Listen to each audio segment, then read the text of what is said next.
Hello friends. तर आज आपण जाणून घेणार आहोत एस-आय-पी म्हणजे नक्की काय. सिस्टमॅटिक इन्व्हेस्टमेंट प्लॅन म्हणजे एक्झॅक्टली काय आहे. जे की आजच्या दुनियेमध्ये प्रत्येक जण म्हणत आहे की मला एस-आय-पी मध्ये इन्व्हेस्टमेंट करायची आहे, मला एस-आय-पी मध्ये गुंतवणूक करायची आहे. तर एक्झॅक्टली एस-आय-पी म्हणजे काय आहे, जे की प्रत्येक जण आज त्याच्या पाठीमागे लागलेलं आहे.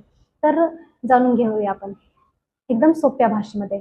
तर ही आहे बँक, ज्यामध्ये तुमचं सेव्हिंग अकाउंट आहे, आणि हा आहे म्युच्युअल फंड. तो कोणताही असू शकतो, की कोटक महिंद्रा, एसबीआय किंवा आयसीआयसी बँक, कोणत्याही बँकेचा असू शकतो. की ज्यामध्ये तर तुम्ही काय म्हणता, की प्रत्येक आठवड्याला माझ्या बँक अकाउंटमधून पैसे डेबिट झाले पाहिजेत, म्हणजेच की वजा झाले पाहिजेत, आणि ते माझ्या म्युच्युअल फंडमध्ये इन्व्हेस्टमेंट केले पाहिजेत.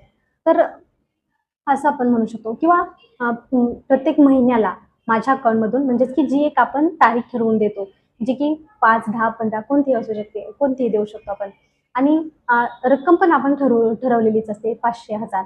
तर आपण काय म्हणतो, की माझ्या अकाउंटमधून 500 किंवा म्हणजे जी ठरलेली रक्कम आहे ती माझ्या अकाउंटमधून डेबिट वजा झाली पाहिजे, आणि ती माझ्या म्युच्युअल फंडमध्ये गुंतवली गेली पाहिजे.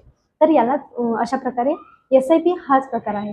तर आपण सोप्या पद्धतीने म्हणजेच कसं, की एक आपण एकतर कालावधी ठरलेला असतो, रक्कम ठरलेली असते, आणि जेच की एकदम शिस्तबद्ध पद्धतीने केलेली गुंतवणूक म्हणजेच एस-आय-पी.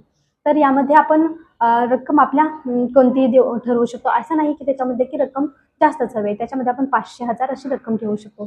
तसेच आपण स्वतः तारीख देतो, जे की बँकेला 5, 10, 15 अशी महिन्याची कोणतीही तारीख आपण, जे की म्हणजे प्रत्येक महिन्याला आपल्या अकाउंटमधून पैसे डेबिट होतात आणि ते आपल्या म्युच्युअल फंडमध्ये गुंतवले गेले जातात. तर यालाच म्हणतात एस-आय-पी.